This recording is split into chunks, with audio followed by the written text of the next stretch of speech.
Salve, salve, muito bom dia. Vai começando aqui pela PAN mais um nossa revista radiofônica matinal que traz informação, prestação de serviço, entretenimento, tudo isso na conversa dessa quinta-feira, dia 8 de fevereiro de 2018. Mais um corte. Comitê de Política Monetária reduz Selic para 6,75% ao ano, a menor taxa desde meados dos anos 80. Qual é o impacto disso no bolso do consumidor, hein? Salários diferentes. Pesquisa revela por que os motoristas homens da Uber ganham mais do que as mulheres. Será que tem machismo aí nessa parada, hein? Vamos saber já já. Com a pá virada, um dos maiores produtores da história da música, Quincy Jones, acusa Michael Jackson de plágio e diz que os integrantes dos Beatles eram péssimos músicos. Ai, ai, ai, Quincy Jones, hein? Help, I need somebody help, not just anybody help, you know I need someone help. Bom, esses são alguns destaques do Morning Show que está apenas começando. Paulinha, bom dia para a senhorita. Buenos días, Edgar, en la radio del Morning Show. Que passa, Dica? Vamos a lanzar una hashtag.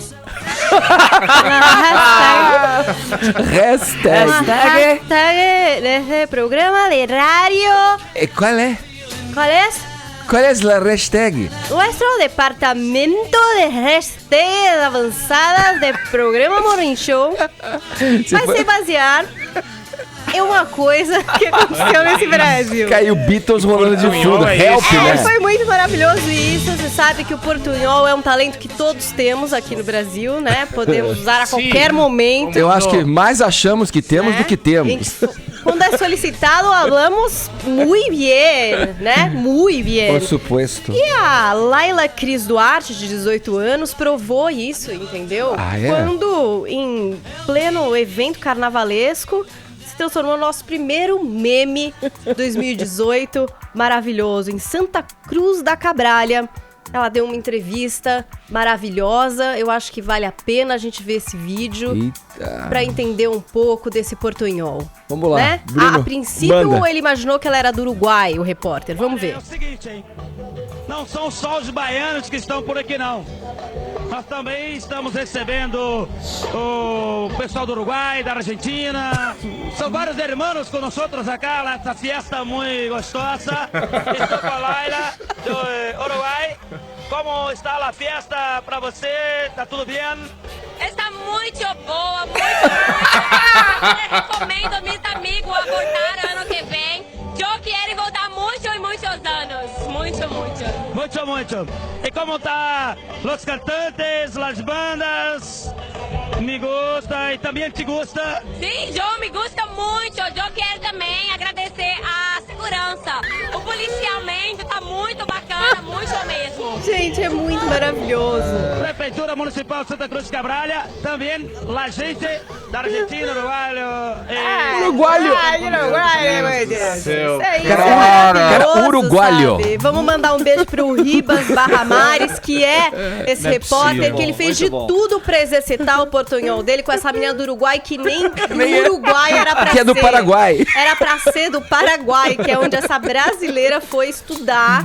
Mas aí falaram que ela era, sei lá da onde, ele falou que era do Uruguai, ela aceitou, falou que misturou o português com o portunhol e com a língua da cachaça, que é uma língua também bastante exercida durante o carnaval. E bastante é entendida também, por quem está na mesma condição, né?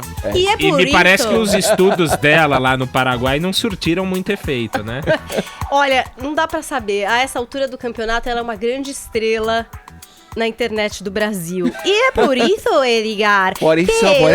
nosotros en el programa Morning Show vamos a hacer una hashtag. Se meu portunhol falasse. Se o meu portunhol falasse, você pode postar aí a sua frase mezzo a mezzo, né? Meio italiano, meio espanhol, meio português, se você souber falar. Pode fazer um vídeo se você quiser pra ficar mais engraçado. E a gente tá esperando a participação de vocês. Eu tenho certeza que todo mundo vai exercitar essa segunda língua que a gente tem, que é o portunhol, aqui no Twitter. Olha, Como Paulinha, é que é hashtag em espanhol, Paulinha? Por Eu favor. não sei, mas eu acho que é hashtag. Então, seria hashtag.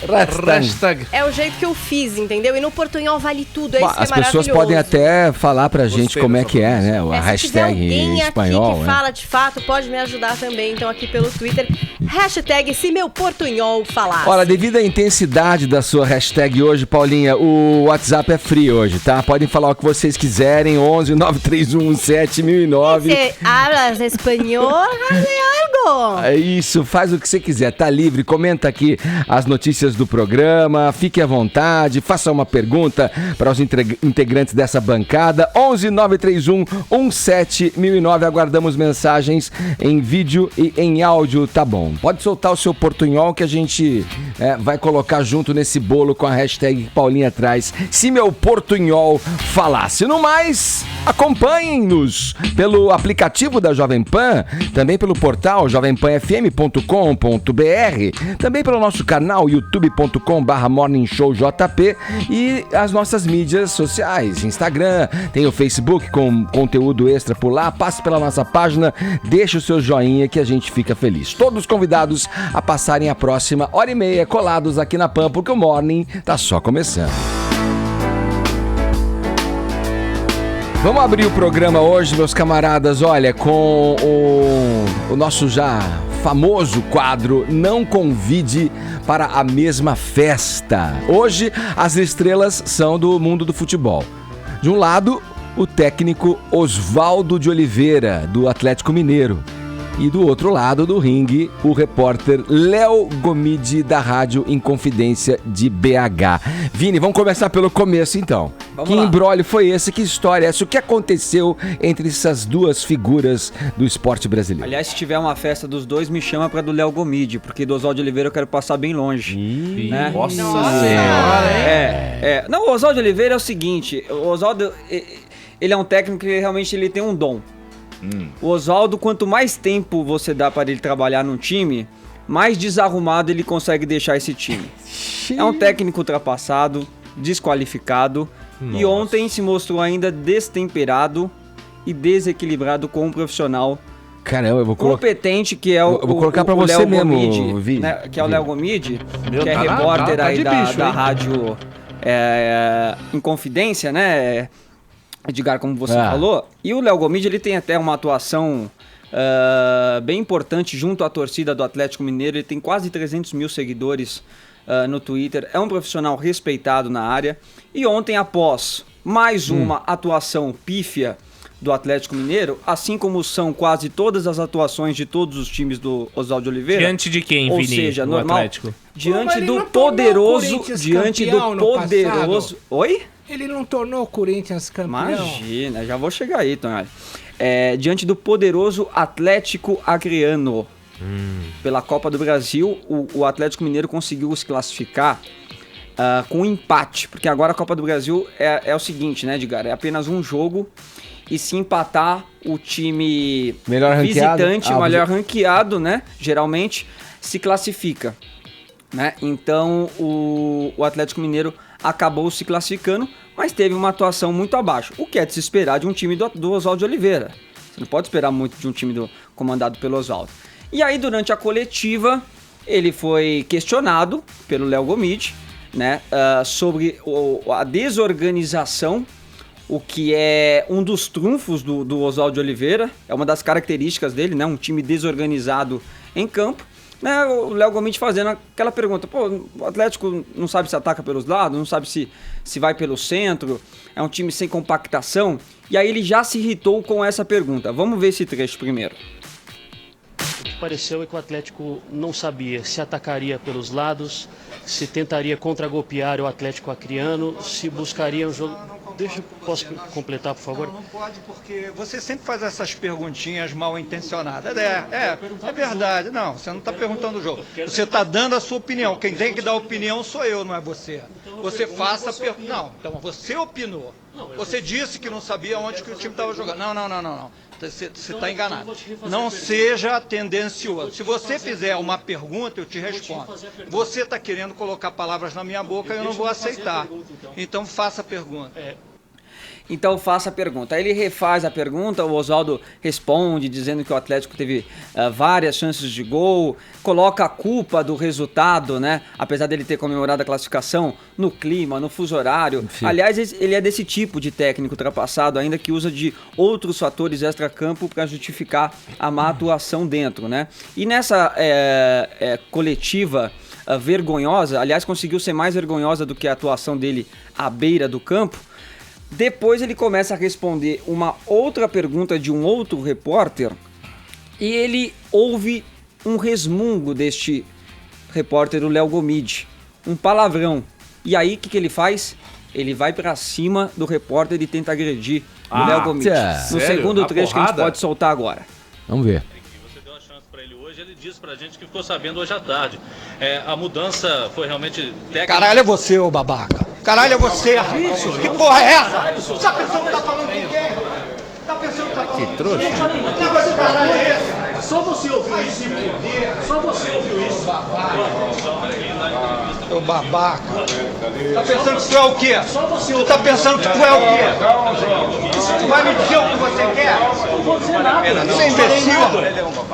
Mas ela realmente não vale a pena. Pessoal, agora é isso que vai falar palavrão na sua casa, pra sua família. Pra mim, não. Vamos lá agora com... Bom, Oswaldo Pistola, não dá pra ouvir se o repórter falou mesmo esse palavrão ou não, pelo menos no vídeo que a gente tem não dá pra ouvir. Mas enfim, né, Edgar, o Oswaldo Oliveira, às vezes ele tem até uma característica de ser engraçadão nas coletivas. Tem aquela história, uma vez que ele tava no Palmeiras, do Gabriel, aquilo acabou viralizando, né?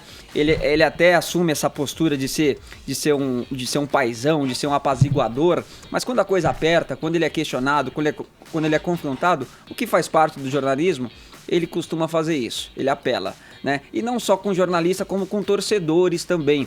Aí, Tonholi, chegando na história do Corinthians, Oswaldo Oliveira destruiu o Corinthians na última passagem. Mundial de Clubes Paulista e Brasileiro pelo Corinthians? Foi. Ele não foi campeão 8 vezes pelo Kashima Antlers no Japão? Então vamos lá. Isso daí aconteceu em 2000, um time que ele pegou extremamente montado já pelo Vanderlei Luxemburgo, um time de estrelas, Marcelinho Carioca, Rincon, Vampeta, Edilson, um time que se qualquer um aqui da bancada tivesse à beira do campo, teria sido campeão com aquele Corinthians. Teria sido campeão com aquele Corinthians. Méritos totais dos jogadores e de um trabalho que havia sido feito já pelo Vanderlei Luxemburgo. Estamos falando de 2000, já faz 18 anos que ele conquistou esse título pelo Corinthians. Depois ele teve passagens por São Paulo, Santos e Palmeiras. Aliás, ele teve esse dom também, né? Ele conseguiu dirigir os 4 grandes de São Paulo e os 4 grandes do Rio de Janeiro e não deixou saudade em nenhum deles, né? Então, desde esse título, pessoal, desde esse título imparcial, né, Edgar? Pô, você gosta pra caramba do Não, aqui é assumido mesmo, não gosto, acho desqualificado. E depois dessa atitude de ontem, o que se esperava do Atlético Mineiro era até a demissão do Oswaldo Oliveira, não só pela atuação, mas como o despreparo dele para lidar com as críticas. Nós temos uma pauta aqui pro Morning Show, Vini, vamos mandar você entrevistá-lo. Pode mandar, não, eu trazer vou fazer uma sonora pra gente. Eu vou fazer o meu trabalho, vamos ver se ele vai fazer o dele, né? Agora, a informação que chega agora, Edgar, é que o diretor de futebol do Atlético Mineiro, Alexandre Galo, informou no desembarque aí da delegação que o repórter Léo Gomide está impedido de entrar na cidade do Galo. Ou seja, ele está impedido de fazer o trabalho dele, de fazer a cobertura do Atlético Mineiro. Censura, né? Censura total. Aí eu acho que isso é errado também. Dando razão ao Oswaldo de Oliveira. É lamentável. Agora, o que vocês acham especificamente dessa parte da pergunta? O Oswaldo reclama, falando que é uma opinião ali que já é tendenciosa e que tem um tom de opinativo. Eu acho que o repórter fez um preâmbulo ali pra mandar a pergunta. Ele nem conseguiu Volta de novo, Bruno. Ele nem conseguiu fazer a pergunta, Vini. Ele nem chegou a conseguir fazer. Vamos ver de novo, vamos lá. O Atlético não sabia se atacaria pelos lados, se tentaria contragolpear o Atlético Acreano, se buscaria um jogo... Posso completar, por favor? Não pode, porque você sempre faz essas perguntinhas mal intencionadas. Daí já virou discussão ali, né? Ali já virou a discussão. Mas qual é o problema do repórter emitir uma opinião na pergunta dele. Verdade. Cabe ao técnico responder e falar, eu discordo de você, acho que sua opinião está errada. Acho que o Mas existia uma treta anterior? É uma predisposição, me parece, nossa, né? você sempre com esse... Existia alguma coisa? Depois também, que a gente separou, porque até o vídeo é grande, né, Edgar?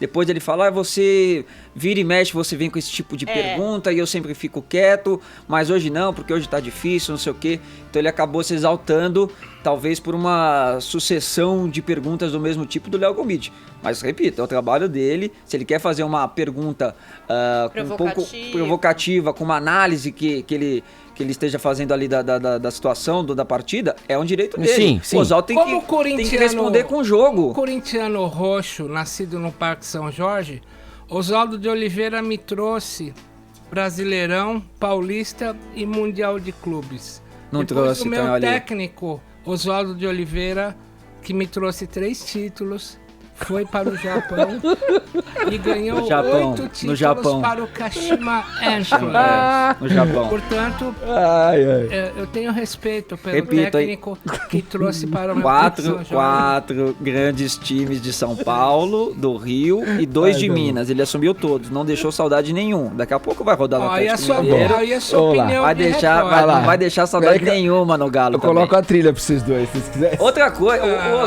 o Oswaldo, Edgar, ele já é conhecido. Os setoristas que cobrem aí os times que o Oswaldo dirige falam que a dinâmica de treinamento que ele dá não existe mais no futebol. O Oswaldo, ele dá coletivos de 1-2 horas embaixo de sol de 30 graus para os jogadores. Isso não existe mais.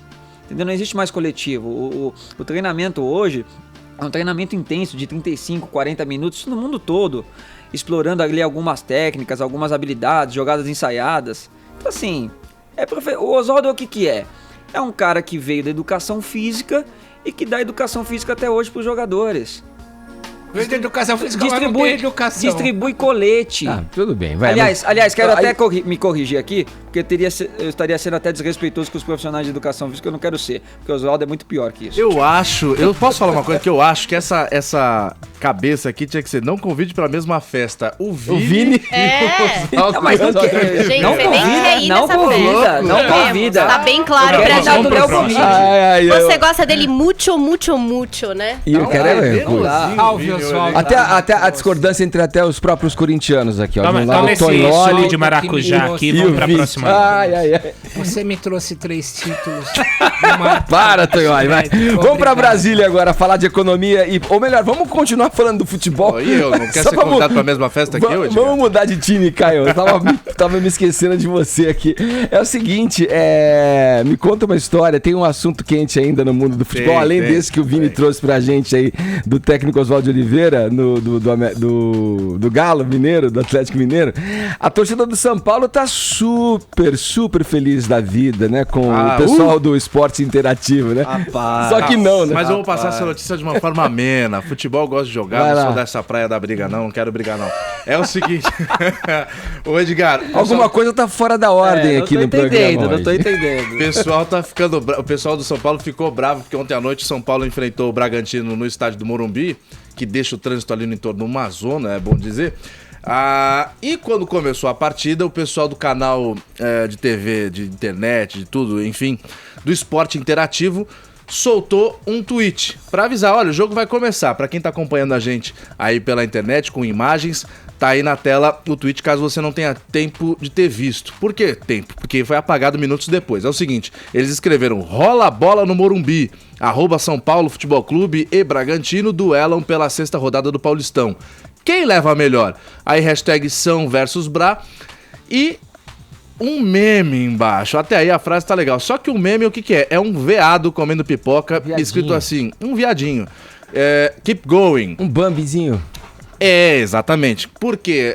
Qual o problema do viado? O animalzinho bonitinho, tá ali, orelhinha e tal. Só que tem aquela rixa lá que o pessoal sabe até melhor que eu, que chamam o São Paulino de Bambi e tal. Então o viado faz uma alusão aí ao Bambi. Não pegou legal. não pegou bem. Já imediatamente no Twitter começou a chover manifestação de São Paulinos e de pessoas de outras torcidas também, que o Bruno vai passando pra gente. Por exemplo, o @Bruno Ram, que é o Bruno Melo, colocou @Esporte Interativo, que vergonha, ficar zoando a torcida do São Paulo, atitude vergonhosa, vamos mais um. Outro, Helson Neves, @Hans Helson.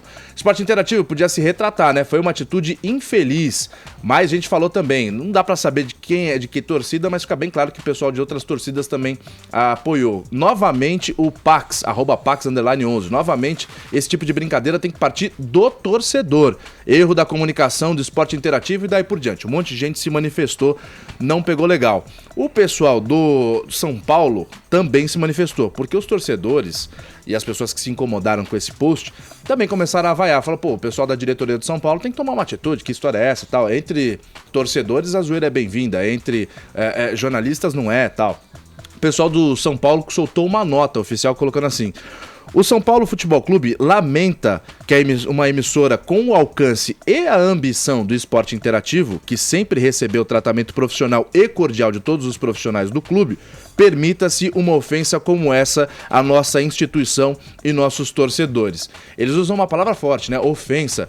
Bom, mas eles também colocam uma linha bem legal aqui. Eles falam assim: pior, ainda na nota do São Paulo, que faça isso tomando carona na inaceitável e retrógrada muleta do pensamento homofóbico que a emissora deveria tentar extirpar do futebol.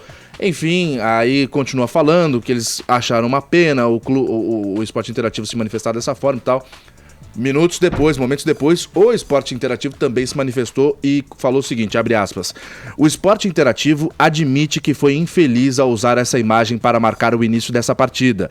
Fazemos isso em várias outras ocasiões, inclusive utilizando o mesmo meme, mas ao perceber que a imagem gerou uma conotação negativa, ela foi retirada do ar imediatamente. Fecha aspas, mas a nota também continua. Querendo dizer o seguinte, a gente apertou um botão errado, a gente usa vários memes, deixa vários memes prontos ali na tela para usar ao longo das partidas e tal, e sem querer quem apertou o botão não tinha a intenção de ofender ninguém, mas apertou o botão errado, soltou esse meme aí do Bambi, do viadinho e tal, mas deixou aquele clima. O Esporte Interativo deletou a publicação, pediu desculpas, disse que não tinha nada a ver, não quis ofender ninguém, mas a ofensa tinha ficado no ar. Agora cabe os São Paulinos quererem desculpar ou não. As desculpas foram pedidas. Quem postou ali, o responsável, deve ter levado uma comida, deve ter levado uma... Provavelmente levou uma fumada, mas não foi demitido, foi mantido lá. Ele se explicou, disse, olha, foi sem querer, foi uma distração mesmo. Quem trabalha no canal disse pra gente, amigos se falaram, disseram, olha, o cara é da paz, é do bem, não quis ofender ninguém e tal. E deve ter tomado uma bronca, evidentemente. São vários jogos ao mesmo tempo. Eu imagino que ele estaria ali responsabilizado por fazer esse tipo de tweet desses vários jogos, né? Então acabou lançando esse do São Paulo. Foi até levantada uma discussão na internet também, né, Edgar?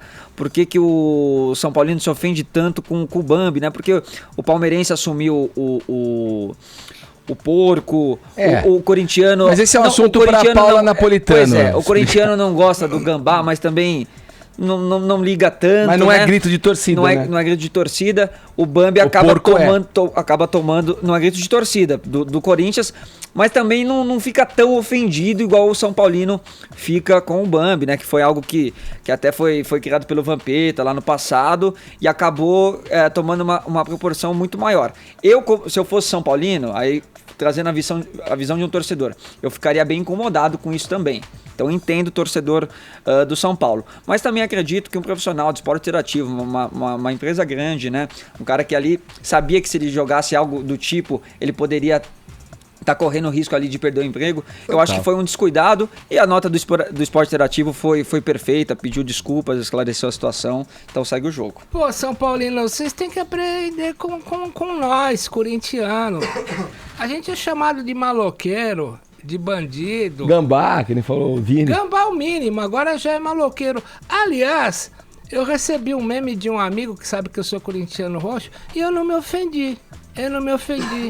Ele pegou uma série de ladrões presos nos últimos anos, todos com a camisa do Corinthians, e me escreveu assim, ó: nem todo corintiano é ladrão, mas todo ladrão é corintiano. É que eu acho que quando parte do torcedor, aí tudo bem, entendeu? Aí é zoeira do futebol que faz parte. Quando vem de uma empresa que trabalha com futebol, que tem não, tá errado, isso aí o compromisso pela responsabilidade, pela credibilidade, aí realmente ele não pode pode entrar na pilha do torcedor. Como esse diria um amigo isso. meu, sacanagem Exato. é coisa séria, né? Não dá pra... Agora sim, vamos girar o assunto, vamos para Brasília, falar de economia e política com o nosso repórter José Maria Trindade, lá na capital federal. Zé, como eu disse aqui na abertura do Morning Show, o Comitê de Política Monetária anunciou ontem a 11ª redução seguida da taxa básica de juros da economia, que passou de 7% para 6,75% ao ano. Vamos lá, quais os reflexos dessa decisão aí no mundo político e no bolso do consumidor também, Zé? Bom dia. Pois é, muito bom dia a todos. Olha, como diz, né, no bolso do consumidor absolutamente nada.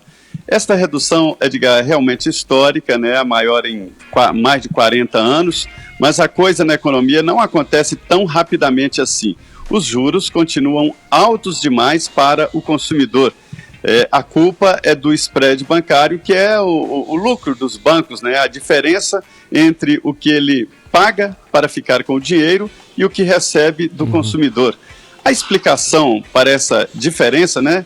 Quem dera ao consumidor receber um empréstimo em 6,75% de juros ao ano, né? Fica bem acima disso. Para você ter uma ideia, o cheque especial está cobrando 323% ao ano. Então, se você deve no cheque especial, você está pagando a 323% e o banco pegando o dinheiro a 6,75%. O cartão de crédito é um pouco acima, 334%. A explicação é que o mercado brasileiro ele tem uma inadimplência acima dos outros mercados, e isso justifica o spread maior do mundo, mas também a alta concentração do mercado financeiro no Brasil. São 150 entidades autorizadas a lidar com crédito no Brasil, 150 bancos, né? Mas que funcionam mesmo só 4, os 4 maiores. Então, eles que dão as cartas e que decidem essa diferença, esse spread, esse lucro. Então, não há uma grande expectativa de mudança, não. Agora, os especialistas aqui dizem que é o fundo do poço, ou seja, a taxa Selic mais baixa, esses 6,75%, e a partir de agora vai subir um pouco ou, no máximo, permanecer ali. Essa taxa de juros ela é boa para o governo, que paga menos juros no serviço da dívida, ou seja, na manutenção da dívida pública. E é uma ferramenta muito importante para o governo no controle da inflação. Se diminui a taxa de juros, as pessoas gastam mais, porque não vale muito a pena ficar com o dinheiro parado nos bancos, e isso alimenta a inflação. O governo pode se dar ao luxo de descer tanto a taxa de juros, porque tem ali a inflação controlada e acha que pode fazer isso. Mas, no mais, para o bolso do consumidor, só reflexos do futuro, mas a tendência é cair também esse juro. É uma indecência, né? 323% no cheque especial. Ai de quem ficar no vermelho na conta, viu? Ai de quem ficar no vermelho. Por isso, todos os especialistas, os economistas que até vem aqui no Morning Show, a Denise Campos de Toledo, fala, olha, amigo, fuja do cheque especial, fuja mais ainda com maior velocidade do cartão de crédito, porque o negócio é brabo, como você disse aí. Trindade, deixa eu dividir com o Tonholi aqui sobre esse assunto. O presidente Michel Temer, Tonholi, comemorou no Twitter, aliás, a economia é responsável por dar ao presidente alguns momentos de trégua, né, nessa vida nada fácil que ele vem tendo, né? A gente tem que analisar um contexto um pouco mais amplo, né? O governo fez as contas de que o rombo da Previdência vai custar 500 bilhões com B de bola a cada 10 anos. Aí aconteceu uma coisa seguinte no mundo. O índice Dow Jones das bolsas de valores do mundo teve essa semana a sua maior queda histórica. E Wall Street, essa semana, perdeu quase 2 trilhões de dólares em pouco tempo. As bolsas perderam a sua puissance, a sua arrogância, e por bem do mercado, o Brasil resolveu baixar a taxa Selic. Agora vamos falar o bom português. Para que serve baixar a taxa Selic se você continua lidando com juros escorchantes como o do cartão de crédito da poupança. Serve para você que tem várias dívidas em bancos negociar a portabilidade com base na nova taxa Selic. Se caiu 0,25% e você, digamos, tem dívida em 4 bancos, você unifica, vai no banco que oferece a taxa menor baseada na taxa Selic e faz a chamada portabilidade. É um bom momento para negociar a portabilidade. Trindade? Pois é só para explicar aqui, porque a gente fala desta taxa aí de 6,75%, é a taxa Selic do Banco Central, é o ano, né? E os juros do cheque especial é 323% ao ano.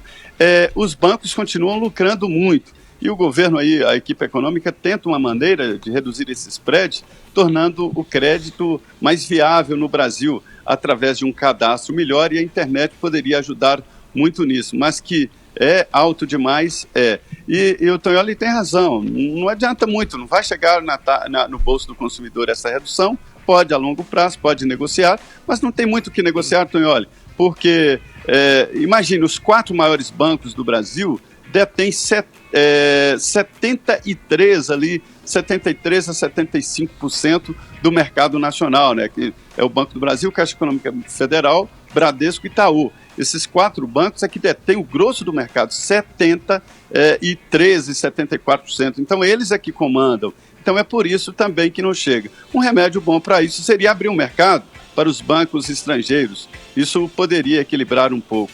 Os bancos estão continuando lucrando muito. Obrigado, Trindade, pelas informações. Bom trabalho aí. Isso aí, muito bom dia a todos. Agora 10h32, horário de Brasília. Gente, eu não sei se vocês sabem, mas a Zelo tá com uma promoção imperdível, Ed. O Festival do Edredom e do Coberdron. Pra você ter uma ideia, o edredom casal do Alexandre Hershkovich em percal 100% algodão tá com 40% de desconto e de R$ 169,90 sai por R$ 101,90. Passe na Zelo num shopping perto de você ou compre pelo site zelo.com.br. Aproveite que é por pouco tempo. Falado, garotinha, vamos nessa aqui no Morning Show. O assunto agora é televisão. O Vini, o apresentador Geraldo Luiz da TV Record não deve estar nada feliz aí, né, com o baque que o programa sofreu. A Record vem fazendo mudanças, não só no elenco, mas na grade, formatos, hein? Pois é, e daqueles poucos casos, Edgar, de um programa que dá audiência e vai ser cortado mesmo assim. Aí a pergunta, né, por quê? Porque dá audiência, mas não dá faturamento, né, pelo tipo de conteúdo que o Geraldo leva no ar, que é um conteúdo que conversa mais com a classe C, D e E, é um conteúdo mais assistencialista, histórias de superação e que não atraem tantos anunciantes. Então o Domingo Show do Geraldo Luiz, que vai ali tem 4 horas de duração, né, começa às 11 horas da manhã, terá o seu programa agora reduzido pela metade, né, vai perder 2 horas, vai perder também o auditório, vai perder atrações dentro do palco, vai ficar apenas com aquelas reportagens que o Geraldo faz por todo o Brasil, com essas mesmas histórias, só que agora num tempo mais reduzido. E no lugar, essas 2 horas que serão cortadas aí do Geraldo Luiz, vai entrar reprise de programas humorísticos que a Record exibiu no passado. Até o Show do Tom vai ser resgatado nessa aí. Também vai ter ali Escolinha do Gugu. Ele fica com a segunda metade do horário que já era dele ou com a primeira metade? Ele fica com a segunda metade e entrega para o Rodrigo Faro. Sim. Né? E o Geraldo Luiz sempre incomodou a Globo nesse horário. Às vezes até ficando na liderança. Só que é um programa que não se banca, que não consegue arrecadar um dinheiro ali para continuar no ar, para continuar fazendo esse tipo de matéria, esse tipo de reportagem, e por isso que a Record tomou essa decisão. E é o que você falou, né, Edgar? Já vem fazendo cortes, teve o Legendários, né? A Record tá passando realmente por um momento agora de transformação. As novelas já não estão dando tanta audiência assim como davam no passado, e isso não está acontecendo só na Record, né? Tá acontecendo geral. Em todas as emissoras. A Rede TV também cancelou aquele Melhor Pra Você, que era com o Celso Zucatelli e com o Edu Guedes, né? Agora eles continuam na emissora, mas vão ter ali programas separados. Enfim, são todas as emissoras aí fazendo mudanças. A Band, a gente falou esses dias aqui também, né?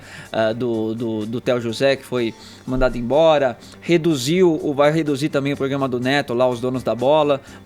Tá tendo um corte ali na parte de esportes. Então todas as emissoras passando aí realmente por momentos de dificuldade, e a mais nova vítima agora foi o programa do Geraldo Luiz. É que você tem um custo, né? Manter uma equipe grande, bastante. Plateias, tem inclusive vários profissionais, pagar um lanchinho, essas vários coisas. profissionais foram mandados embora aí nesse corte aí do programa do Geraldo Luiz. Ficaram apenas aqueles que são aproveitados também em outras produções atrações da casa. O assunto agora é música. Paulinha, olha só, você aqui é uma exímia caça-talento. Presta atenção no som que eu vou rodar agora. Se liga nesse som. Quero que você diga se esses caras têm qualidade ou não. Ó a resposta que eu tô jogando na tua mão, hein, Paulinha? Vai. Você tá preparada, não tá? Tô. Então segura. Ai.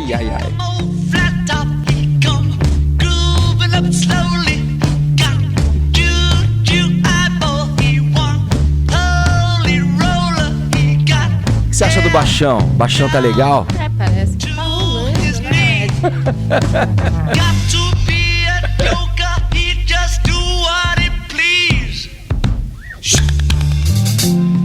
Olha, talvez... Pra quem tá começando, acho que tá bom. Você acha que tá bom pros Beatles? Não sei. Tonholi pode dar mais informação? Tem essa aqui também, ó. Esse é o... Eu ia falar da outra música. Dessa? Da do Come Together? Você ia contar do Royce Callas? Aguarda só, olha. Não, pode falar, por favor. É que eu já girei, né? Tem um bastidor que vocês vão adorar do Come Together. O meu finado orientador de mestrado, o Timothy Leary, foi ser... Pai do LSD? Foi ser candidato a governador da Califórnia em 67, concorrendo com o Ronald Reagan. E aí, ele fez um movimento popular chamado Come Together, Join the Party. Aí o John Lennon amava ele e falou, eu vou te dar uma música para você usar no teu movimento Come Together, Join the Party. E compôs Come Together. Aí o Leary falou assim, putz, eu não gostei dessa música. A frase que ele usou, me parece um paletó apertado que não cabe em mim. Aí o Lennon falou, tá bom, então eu vou gravar com os Beatles. E virou Come Together. Olha aí, que história, hein? Mas e aí, Bom, Paulinha? A gente parece que tem um acordo aqui entre todo mundo desse programa que os Beatles são legais. A gente sempre imaginou que eles eram realmente. O que a gente não esperava é que o Quincy Jones, então, esse produtor musical, eu quero chegar com você. Vencedor de prêmios, né? São 28 Grammys na carreira do Quincy Jones. Fosse contar pra gente que os Beatles não tocavam nada. Não é a opinião do Quincy Jones, né? Essa não é a opinião. Ele falou aí sobre esses meninos de Liverpool. O que exatamente ele disse, Paulinha? Olha, ele disse assim que a primeira impressão deles dos Beatles é que eles eram os piores músicos do mundo. E que eles não tocavam. Que o Paul foi o pior baixista que ele já ouviu na vida. Daí ele fala assim do Ringo, né? Nossa, nem me fale. Ele conta um episódio que ele tava com o George Martin gravando uma passagem ali com o Ringo, teoricamente fácil. Há 3 horas 4 compassos, tentando segundo ele, acertar ali esses 4 compassos e nada acontecia. Eles falaram, Ringo, querido, vai lá, come um sanduíche, entendeu? Relaxa, vamos ver se depois dá certo.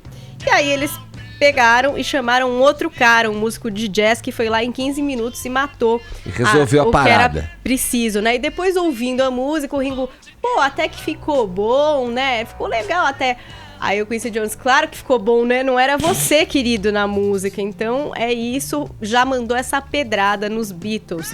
E não foi só isso não, entendeu? Ele resolveu distribuir pra todo mundo que ele trabalhou. E é claro que são nomes muito famosos. Sobrou pro Elvis. Sobrou pro Elvis, que não sabia cantar. Foi o que ele contou pra gente. Frank Sinatra tentou introduzir na vida de Quincy Jones Marilyn Monroe. Simplesmente a Marilyn. Mas Quincy Jones passou, porque os seios dela tinham formato de pera. Isso é muito decepcionante. Ele resolveu não ir pra esse date marcado pelo Frank Sinatra. E aí tem um episódio do Michael Jackson, né? Ele era super parça de produção do Michael Jackson. E, aliás, essa foi a primeira pergunta da entrevista pra Vulture. E ele já abriu falando, olha, eu não gosto de falar sobre isso publicamente, mas vamos lá, né? O Michael Jackson roubou muita coisa.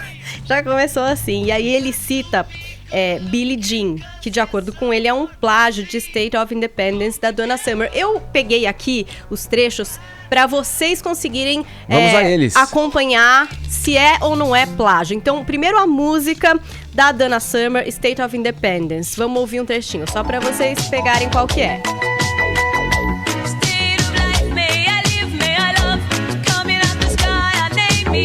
Essa é a música da Donna Summer que a gente tá falando. Aí o que é que acontece? Se você pegar a introdução dessa música e diminuir um pouco o tempo da música, você vai ter esse som, ó, Edgar. Essa introdução da música fica desse jeitinho, só se você diminuir o tempo da música. Olha lá, primeiro de novo. E aí, se você... Essa é a música pra todo mundo associar, tá vendo? Ela é um pouco mais aceleradinha. Aí você pega, desacelera, vira isso. Sabe que nos dois tem um teclado Moog.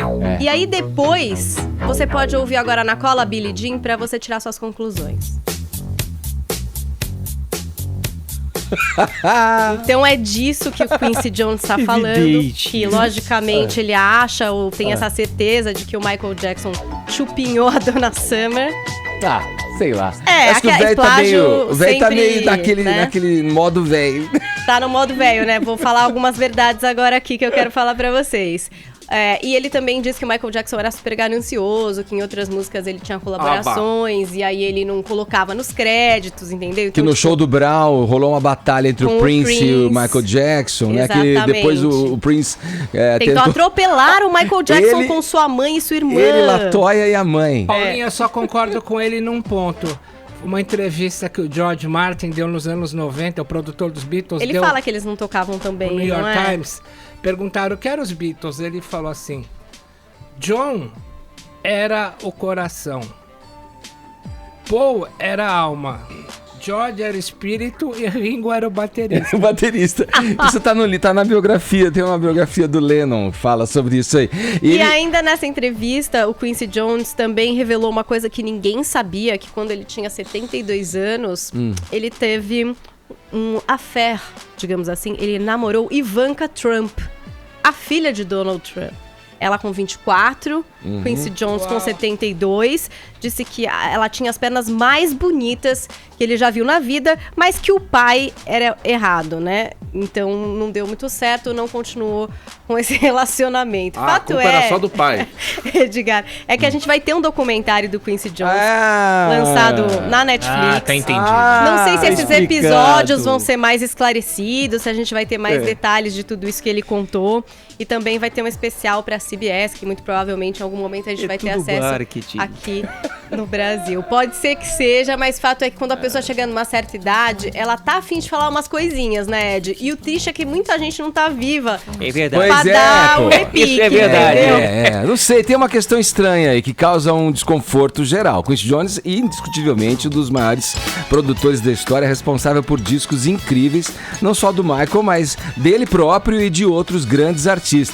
Mas, cara, me parece essa cortininha de fumaça pra lançar aí um documentário, gerar um buzz, né? Como se diz, em torno de frases polêmicas, né? E figuras famosíssimas da música. Eu toquei um trecho dessa música aqui, Don't Stop Till Get Enough. Inclusive tem uma edição comemorativa desse álbum, que é bem legal, agora é difícil encontrar isso, talvez em sebo e tal, em que tem uma entrevista do Quincy Jones falando a respeito da produção desse álbum e tal. E lá ele fala, né, de como foram feitas as composições, como era o estilo do Michael compor e tal. E essa música, nesse bolo de frases polêmicas, aí ele fala do tecladista que tocou nesse disco, o Greg Phillinganes, que ele seria o responsável por uma parte dessa música. Ele teria direito a 10%. E que Michael, né, avarento como não deu crédito, enfim, não deu crédito, não pagou o que deveria, enfim. Essas coisas do ego, né, Paulinha? Agora que os caras estão mortos também, falar sobre isso, Prince morto, Elvis Presley mortinho, Frank Sinatra morto. Nem a Marilyn Monroe, a gente pode saber o formato dos seios exatamente. Ô, Edgar, e a nossa produção procurou o John Lennon e o Michael Jackson e eles não quiseram comentar. Não quiseram se pronunciar. Você sabe que na atualidade, pelo menos na minha visão, a a rainha do pop aqui no Brasil é quem? A Anitta, Anitta, posso falar não isso? é? Anitta. Hoje é. Professor Marco Antônio Villa não gosta da Anitta. Mas o rei do pop, talvez até mundial, americano, é o Michael Jackson, que foi mencionado aí na entrevista do Quincy Jones. Será que o professor Marco Antônio Villa, ô Vini, gostaria do Michael Jackson? Ou ele Acho que chamaria sim. de uma... Acho que sim, acho que gostaria. Ô, Vila, e aí? Você curte? Vamos saber diretamente com ele, Ele porque tá aqui, não tem ninguém ele melhor. veio. É, vamos, nós temos aqui o cast, né, para... Sim, claro. Não, Michael Jackson era cantor de verdade, não a Anitta, né? Que a Anitta boa era Anitta Garibaldi.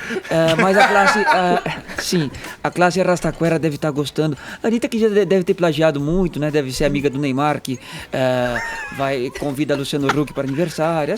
Tá todo mundo junto. Então na avenida ali de São Bernardo, né, Vila? Com o chefe do quadrilhão. E tem mais, ele falou que o Marlon Brando saía com todo mundo, com homem, com mulher. Aí tem até a esposa de gente falando assim, saía com meu marido, o Marlon Brando. Quer dizer, é uma coisa maravilhosa. Melhor a gente ficar ouvindo o som que tá bom, né? Entrar nessas aí de polêmica, né? Sobe o nível, vai, Edgar. Sobe o nível, sobe o som, sobe o nível, olha lá.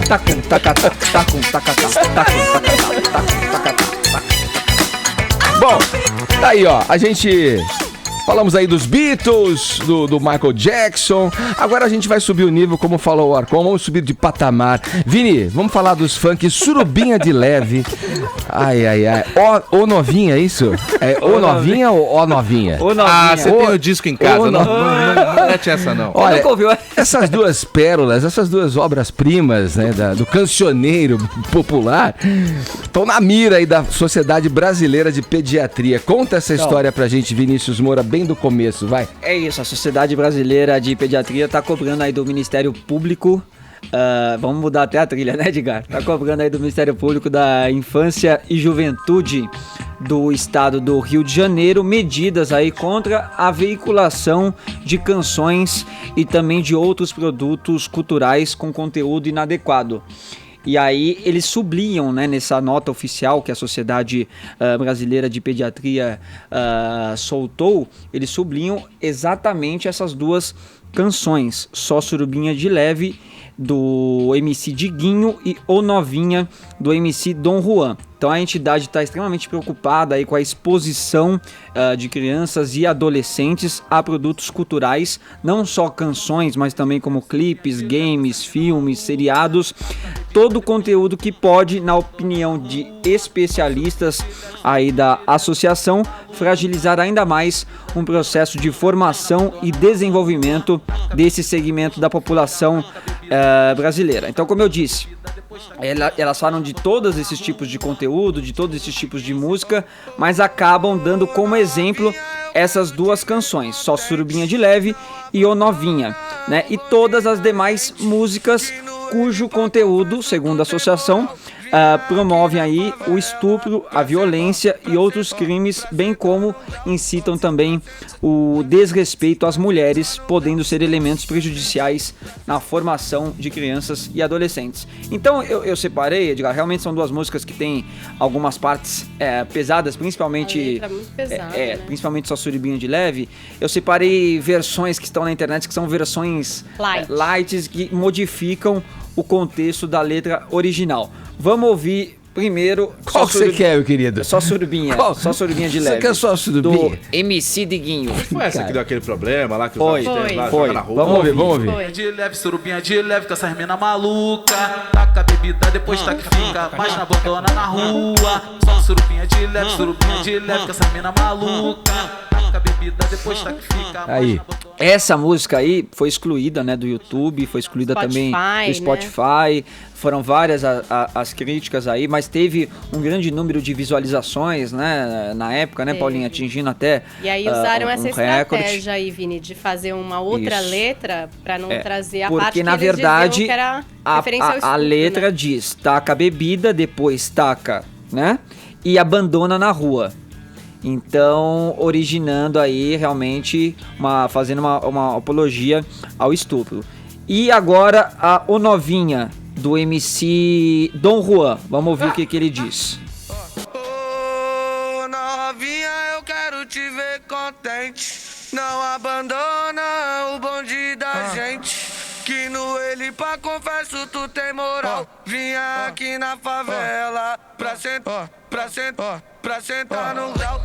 Bom, aí também a letra tá totalmente modificada aí, né? Porque faz um convite à novinha, eu quero te ver contente, não abandona o tarará da gente, que no Elipa, confesso, tu tem moral, vim aqui na favela pra sentar, enfim, né, Edgar? Então, são essas duas letras aí que a Sociedade Brasileira de Pediatria usa como exemplo, mas também fazendo um pedido para todas as outras músicas que fazem qualquer tipo de incitação à violência, ao estupro, né? Então, eles também dizem que é uma problemática, né? Porque essa, por exemplo, essa do Só Surubinha de Leve, o autor utiliza um jogo de palavras de duplo sentido que induz o ouvinte a perceber como normal uma série de situações não recomendáveis nas relações em sociedade, Edgar. Putz, sei lá, nem comentário dá pra fazer, né, do negócio desse, né? Não dá. E uma coisa que a gente tinha falado, é que a gente tá falando de 2 músicas, mas esse universo tem várias, milhares, né? De músicas que tem realmente letras, né? Que a gente não tá sabendo, mas que podem ser muito piores que essas, gente. Além do mau gosto, né? Deep Web você deve... Sei, além de mau gosto, é uma coisa... Deep Web nada, é só ir no baile funk aí que deve estar rolando. Eu só vou passar a bola pro Tony, mas queria só acrescentar, é muito além do mau gosto, né? Essa questão. É desprezível um negócio desse, é nocivo um negócio desse. Edgar, você sabe que eu coloquei no nosso grupo do WhatsApp um conjunto de fotos que as pessoas tiraram do pré-carnaval paulistano. Sim. O Dudu tá rindo porque eu mandei pra ele também. As frases que as minas se penduraram, não tem como dizer no rádio, não tem como publicar, não tem como nada. Se bem que eu coloquei no meu Instagram, tá lá. É muito pior do que qualquer funk do MC Surubinha e lá sei eu o quê. Agora, vai falar o quê? Que elas estão lutando contra a objetificação da mulher? Vai no meu Instagram pra você ver. Mas é que aí tem uma diferença muito grande. Ali elas se colocaram. A música, eu entendo a questão da... Quem que tá processando, Vini? A Sociedade Brasileira de Pediatria. Eles estão meio que batendo na tecla assim, olha, mas isso é involuntário, chega até você. Só que nessa questão você tem 2 pontos. De um lado, é o seguinte, você tem a questão de que você não pode ficar censurando o que você... Quem que vai ser o juiz nessa discussão? O Ministério Público. Mas que gabarita eles? E do outro você também não pode ficar metendo muito B dele, porque a gente não é pediatra, a gente não é pedagogo, a gente não sabe o que é importante para a formação de uma criança. É uma discussão, como você falou, é difícil de opinar, porque você tem 2 lados meio complexos. Acho que é difícil realmente você censurar dentro de um baile funk, dentro da favela, como a Paulinha falou. Mas dentro desses grandes meios de essas mas empresas, empresas como YouTube, como Spotify, eu acho válido você tirar, né? Vamos em frente aqui, vai. Um levantamento nos Estados Unidos mostrou que os motoristas homens da Uber ganham mais que as motoristas, né, mulheres, né? Caio, quais são os detalhes? Mais um dado aí, né, do protecionismo, do machismo dentro dos negócios, das corporações. Um fato que não tem muita explicação. Por quê? Foi feito um levantamento pela Universidade de Stanford nos Estados Unidos, com base em 1,8 milhões de motoristas de Uber nos Estados Unidos. Bom, mas um período grande, de janeiro de 2015 até março de 2017. O pessoal foi colhendo os dados de todas as viagens feitas pelos motoristas. A esmagadora maioria é de homens lá nos Estados Unidos. E a conclusão que se chegou nesse levantamento é que as mulheres recebem 7% menos nas taxas, nos pagamentos, em relação aos homens. Isso dá 1,24 dólares. Isso aqui se deve. Qual é? Ninguém sabe. Nem o levantamento. Não se teve uma conclusão. Por quê? Vai na contramão do que os algoritmos do Uber pregam, de que é o seguinte, olha, a gente calcula pelo modelo do carro, que aí você tem aquele Uber Black, Uber X, Uber Pool, tal coisa, e a distância, o horário, a demanda. Você pediu de madrugada com muita gente pedindo, tal coisa. Tirando isso, não existe distinção nos algoritmos que são o mecanismo usado para fazer o cálculo entre se é a Paulinha que está dirigindo, ou se é o Caio que está dirigindo, se é um homem negro, se é um homem louro, não existe essa distinção na explicação da Uber. A Uber já se pronunciou em relação a isso. O que ela diz é que podem ser 3 fatores. Podem ser, na visão da própria Uber. O homem está mais disposto do que as mulheres a fazer corridas mais compridas, mais longas.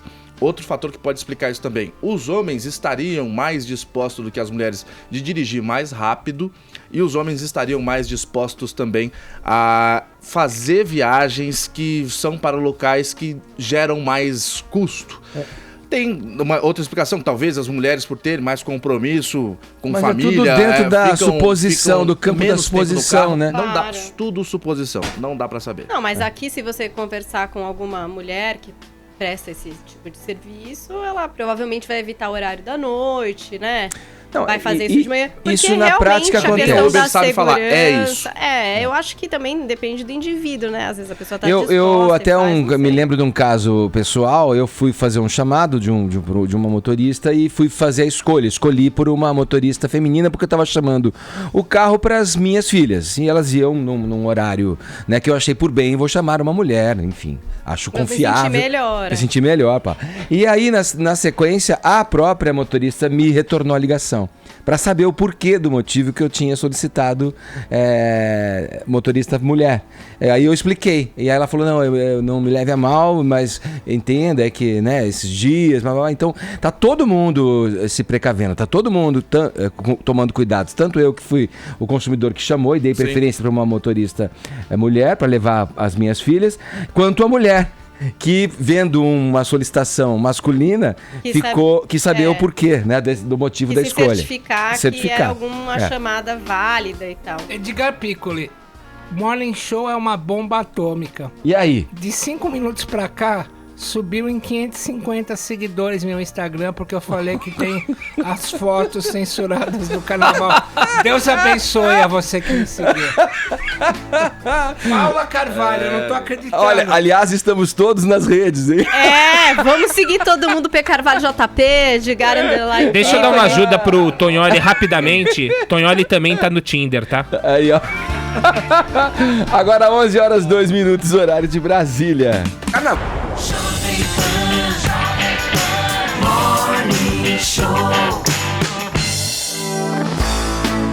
Estamos de volta com o Morning Show aqui pela Jovem Pan. Ô, Tonholi, o que a gente vai falar agora com o nosso correspondente na Inglaterra, o Ulisses Neto, tem muito a ver, né, com o que você pensa sobre o conceito de raça, que você elabora equações, faz gráficos pra gente. Falamos disso agora, né? Faz espirais, enfim, você elabora um argumento técnico, científico, né, pra expressar o seu conceito de raça. Vamos ver o que o Ulisses conta pra gente, né, porque o primeiro homem britânico de que se tem notícia não era um homem branco.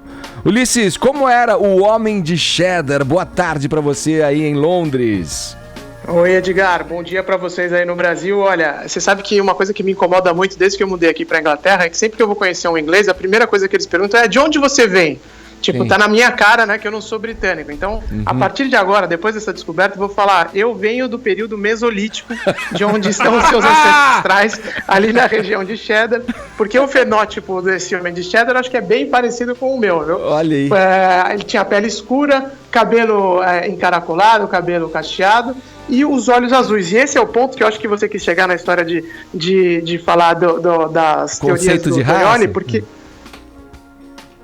estudiosos aqui na Inglaterra estão falando é que a gente não pode pensar em raça, né, principalmente em fenótipos, né, com o que a gente está acostumado a ver hoje, porque antigamente havia uma mistura muito mais complexa do que o que nós estamos habituados. Então, para chegar, como eles chegaram a essa conclusão, né, essa imagem do homem de Cheddar, que é o esqueleto completo mais antigo que se tem notícia aqui no Reino Unido, foi descoberto 115 anos atrás, mas é de um homem que estava nessa região há 10 mil anos, né? As técnicas de extração de DNA e de análise dessas informações, elas avançaram muito nos últimos anos, e aí os pesquisadores do Museu de História Natural conseguiram só agora, né, depois de 115 anos, só agora eles conseguiram extrair material genético suficiente para analisar esse esqueleto que foi encontrado aqui no Reino Unido. E aí, a partir desses dados, eles passaram as informações para a Universidade de Londres, para o University College of London, e aí, em parceria com artistas forenses lá da Holanda, eles conseguiram chegar a esse rosto que está sendo divulgado nas últimas horas aqui no Reino Unido, e é claro, a imagem se espalhou por todo o mundo, com essa imagem bem surpreendente, né, de que o primeiro britânico que se tem notícia, que se pode reconstruir a imagem, ele era um homem de pele escura, né, pele preta e olhos azuis, contrariando a imagem geral que nós temos, né, dos britânicos e dos europeus em geral, Edgar. Olha, a ciência vai nos surpreendendo a cada momento, né? A gente vai quebrando conceitos anteriormente considerados consolidados, né? Então, essa é uma questão interessantíssima que você traz pra gente, né? Ô, Tonholi, vamos lá, eu quero te ouvir falando agora, porque você vem trazendo gráficos pra gente, lança mão de teoremas e pra explicar essa questão da raça, que muitas vezes é complicado, né? Entender de onde vem tudo isso. Ulisses, a questão é a seguinte: os gregos descobriram um negócio chamado número áureo. Se você dividir a tua altura pelo teu comprimento de uma ponta de um braço à ponta de um braço, se você dividir a altura de e o comprimento de uma formiga, de um boi, de um elefante, de uma concha, você vai chegar num número que é a raiz de 5 mais 1 sobre 2. Então os gregos chamaram isso de número áureo ou número ou proporção divina. Em inglês chama Golden Mean. Pois bem, aí os gregos, quando descobriram esse número, eles viram que ele mandava na proporção. Essa proporção que a natureza criou todo ser vivo tinha que ser usada na arquitetura. E a arquitetura grega obedece o número áureo. Todo engenheiro, ao fazer uma construção, tem que usar o número áureo para tratar das proporções. No Renascimento, o que acontece? Um cara chamado Fibonacci, com 2 Cs, aplicou a proporção Fibonacci para as artes. Aí você pegar aquela arte da Idade Média, você tinha um burrico com uma cabeça gigante, o cavaleiro com a cabeça pequena, não tinha proporção. O Fibonacci resgatou a proporção áurea, calma que eu chego lá, e trouxe ela para as artes. Aí veio o Renascimento todo baseado na proporção áurea. Ou seja, se você dividir qualquer ser vivo, a altura pelo comprimento, raiz de 5 mais 1 sobre 2. Em 1953, o Watson e o Crick, que moram na Terra da Rainha, exemplo do Ulisses, propuseram a teoria da dupla hélice para o DNA. E provaram que o DNA de um branco, de um negro, de um judeu, de um alemão, de um australiano, de um indígena, o DNA cresce na proporção de raiz de 5 mais 1 sobre 2. Portanto, desde 53, o mundo sabe que não existe conceito científico de raça. A palavra raça devia ter sido banida do dicionário. Nós somos todos iguais. Todos essencialmente iguais. Então, uma dica para você, caso eu tenha me complicado aqui na explicação, você digita no Google número áureo ou Fibonacci, Fibonacci, e você vai ver a importância do número áureo para a humanidade. E você, para eu encerrar, vai ficar chocado com uma coisa. O Bruno colocou agora há pouco uma concha aqui na... Você está vendo a concha? Ela cresce na proporção do número áureo. Se você ver essa concha e olhar para o vórtex do teu dedo, você vai ver que essas voltinhas que o vórtex do teu dedão dá, elas não se parecem com os gases em expansão na Via Láctea, que também fazem uma espiral? Acompanha o modelo, né? Essa espiral é a espiral de Fibonacci. Ou seja, é o que o Einstein falava. Nós não devemos acreditar no que é Deus, mas devemos descobrir como Deus pensa. Olha, e o número áureo é o melhor exemplo de que Deus é um grande matemático. Olha que beleza isso. Você acompanhou, né, Ulisses? Acompanhou aqui o raciocínio? Acompanhei e não tenho nem condições de acrescentar mais nada depois dessa. Só olha pra sua digital e viaja nisso, Ulisses, que é o que eu tô fazendo agora. Eu acho que todos os ouvintes também estão dando uma olhadinha na digital para acompanhar aí a espiral. Mas o que eu acho interessante é a gente olhar a evolução da ciência, né? E tem muita certeza que a gente tem hoje e que vai ser desconstruída daqui a pouco. Então eu fico imaginando quais são as certezas que nós temos agora, que já vem a evolução científica e fala, não, olha, vocês eram uns estúpidos, né? Vocês não sabiam de nada. Então, Exato. vamos ver qual que é a próxima. A de hoje foi essa daí, de Exato. que o primeiro britânico era preto de olho azul. Ulisses, você parabéns, acabou com o racismo. Parabéns. Engulam essa, racistas. Olha! Valeu, Ulisses. Obrigado. Bom trabalho pra você, hein?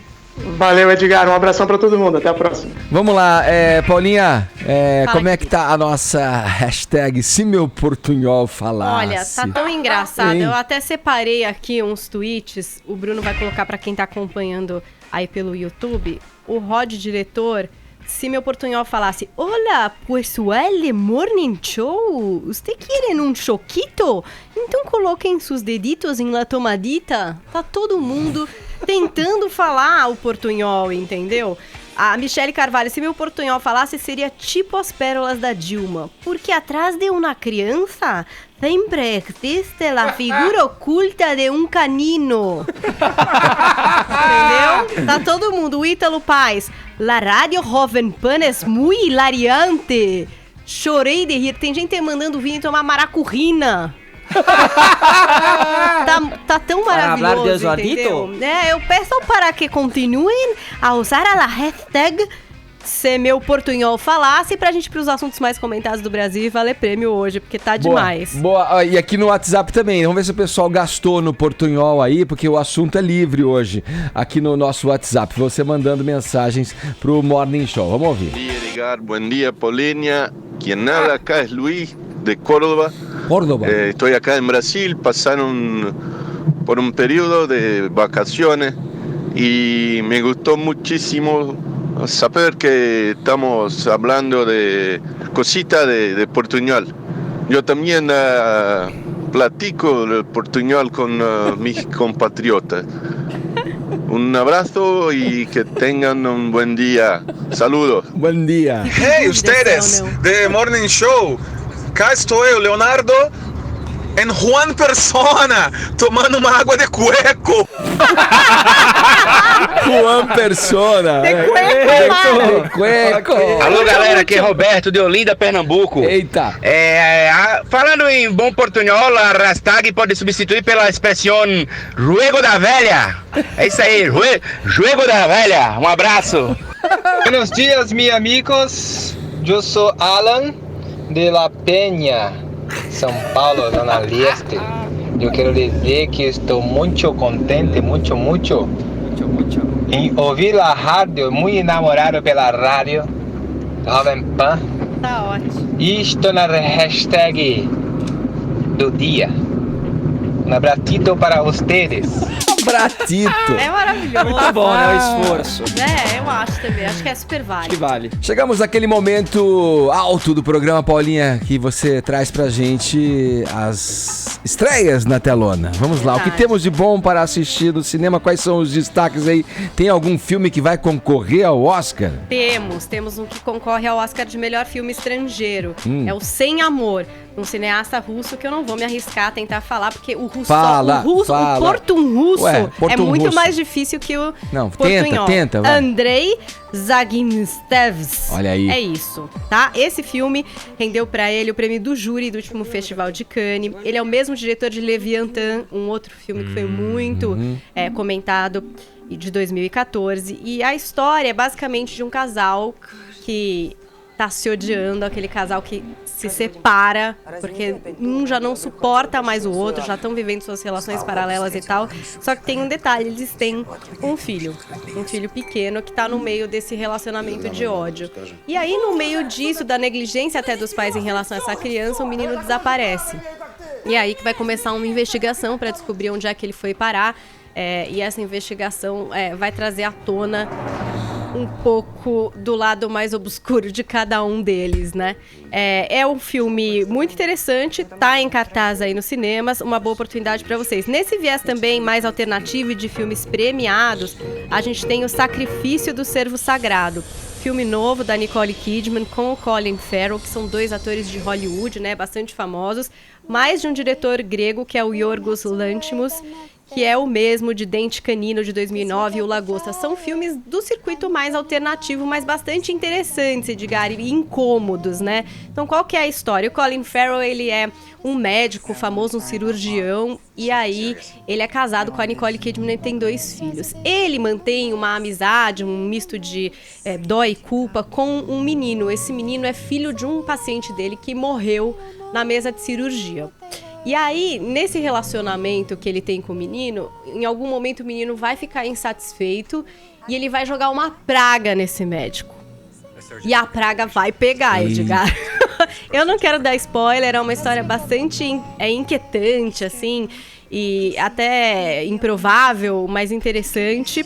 Tem no elenco também a Alicia Silverstone e é baseada numa tragédia, que é a tragédia de Efigênia, de Eurípides. O Tonholi, que sabe muito provavelmente do que se trata essa tragédia, já pegou o spoiler. A gente que não tá sabendo vai assistir o filme e entender depois o que é que tem a ver aí essa tragédia grega com o filme O Sacrifício do Cervo Sagrado, com a Nicole Kidman e o Colin Farrell. E fechando, a gente tem 50 Tons de Liberdade. Finalmente teremos a conclusão da saga de Anastácia e do Sr. Grey.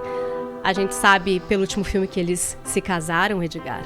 Então agora, Anastácia não é aquela menina perdida. Ela já faz parte da vida de Grey, ela é a senhora Grey. No trailer a gente viu que ela vai curtir a lua de mel, ela vai ocupar um cargo de poder, ela vai dirigir uma super máquina, mas nesse filme vai ter que lidar também com alguns fantasmas do passado, né? Tanto dele, do Sr. Grey, tem a personagem da Kim Basinger, que introduziu ele em todo esse lance de sadomasoquismo, e também dela, né? Que é o Jack Hyde, que é o ex-agente da Ana, ex-chefe dela. E aí eles vão ter que lidar com isso. Mas muitas mulheres que leram os livros, assistem os filmes, estão esperando aí a performance de Dakota Johnson e Jamie Dornan no fechamento da saga de 50 Tons. Está aí no cinema 50 Tons de Liberdade. Boa. Agora 11h23, horário de Brasília.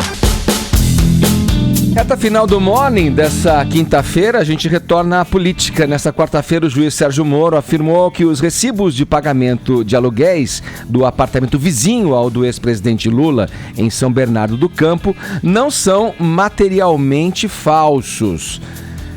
Caio, vamos lá, esses recibos foram motivo de muita discussão aí durante o processo e tal. E essa história chega aí ao fim? Dá pra concluir, botar uma tampa nessa história ou não? Não. Quem só passou hoje pela manchete viu e falou, pô, será que o Moro tá dando uma trégua depois de tanto catiripapo no Lula? Parece que sim, mas não. Vamos relembrar o caso. Muita gente já fez delação citando Lula, é muito nome pra lembrar. A gente que lida com isso todo dia se perde um pouco às vezes. Então, pra você que tá assistindo a gente pelo YouTube, pra você se situar, vamos colocar uma foto do empresário Glaucus da Costa Marques. Sim. É esse senhorzinho que apareceu nos noticiários há alguns meses, porque ele é dono de um apartamento vizinho ao apartamento do ex-presidente Lula em São Bernardo do Campo. Esse senhorzinho, durante a delação dele, foi questionado demais se ele recebia ou não recebia aluguel por esse apartamento vizinho ao do presidente Lula, do ex-presidente Lula. Todo mundo se lembrou dessa história? Foi muito questionada a prova apresentada pela defesa do ex-presidente Lula, porque era um... não é vale que chama, me sumiu agora. Recibo. Os recibos foram muito questionados, porque teve gente até que falou que, olha, esses recibos foram assinados todos de uma vez só, esses recibos foram produzidos agora, esses recibos estavam até com data, um deles estava até com uma data que nem existe, tipo 30 de fevereiro. Lembra dessa história? Foi muito questionado. Hoje saiu aí na imprensa que, não, o juiz Sérgio Moro falou, esses recibos, eles não têm falsidade material.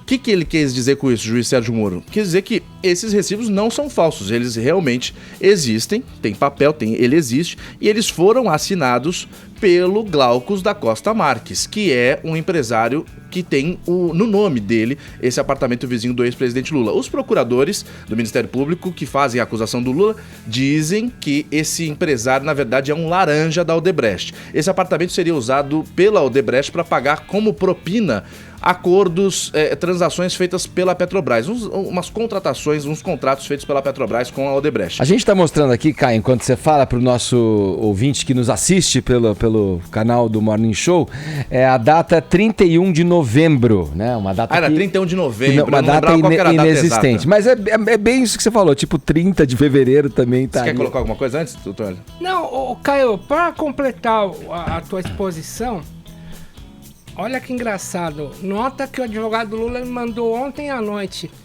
assinado por ele. A decisão de Moro confirma o que sempre foi afirmado pela defesa. Os recibos foram emitidos e assinados pelo proprietário de imóvel alugado de Dona Marisa Glaucus da Costa Matos. Ou seja, a partir dessa nota, Moro e advogados de Lula poderiam sentar no mesmo bar. Poderiam ir na mesma festa. O que o Moro quis dizer é assim, o próprio Glaucus, na delação dele, admitiu que ele assinou. Só que esse contrato de aluguel foi pago de 2011 até 2015, não foi pago. Tô me embaralhando. De 2011 a 2015 não foi pago. Só que o apartamento já estava alugado. O Glaucus falou, olha, a partir de 2015 eu comecei a receber a grana do aluguel. E como eu comecei a receber tudo numa tacada só a partir de 2015, os contratos vieram todos de uma vez e eu, de fato, assinei, meritíssimo. Isso aí aconteceu isso na delação dele, falando a um juiz. Então o Moro quis dizer, bom, o próprio cara já assumiu, recebeu, os contratos existem, então eles não têm falsidade material. Porém, a falsidade ideológica, se o cara assinou sem receber ou não, o Moro quis dizer, quando esse processo terminar, aí eu vou analisar isso. Ou seja, não é uma notícia ainda branda para a defesa do Lula. Bom lá, assim a gente fecha a nossa edição do Morning Show de hoje. Paulinha aferindo os últimos números do nosso Twitter. E aí, o que podemos dizer, Paulinha? Queria dizer pra vocês que a gente conseguiu entrar aqui pros TTs. Boa! Porque tem muita gente hablando portunhol. Hashtag se meu portunhol falasse. E quem ganhou foi o Ted Mitchell. Boa, aí a gente fica por aqui pelo WhatsApp teve vencedor também, Edgar. Fala, Vini, fala. O Luiz é o vencedor e quero agradecer também aos fãs do Oswaldo Oliveira que entraram na minha rede hoje com muito carinho. Isso. Sigam, continuem me seguindo no Instagram e Twitter, Vinícius Moura JP. Ih, tá todo mundo pedindo seguidores. Quero agradecer, ganhei por causa das fotos do carnaval, ganhei 1.200 seguidores no Instagram nos últimos 15 minutos, auditado. Tchau, obrigado pelo prestígio e pela audiência. Amanhã tem mais Morning Show. Tchau, tchau.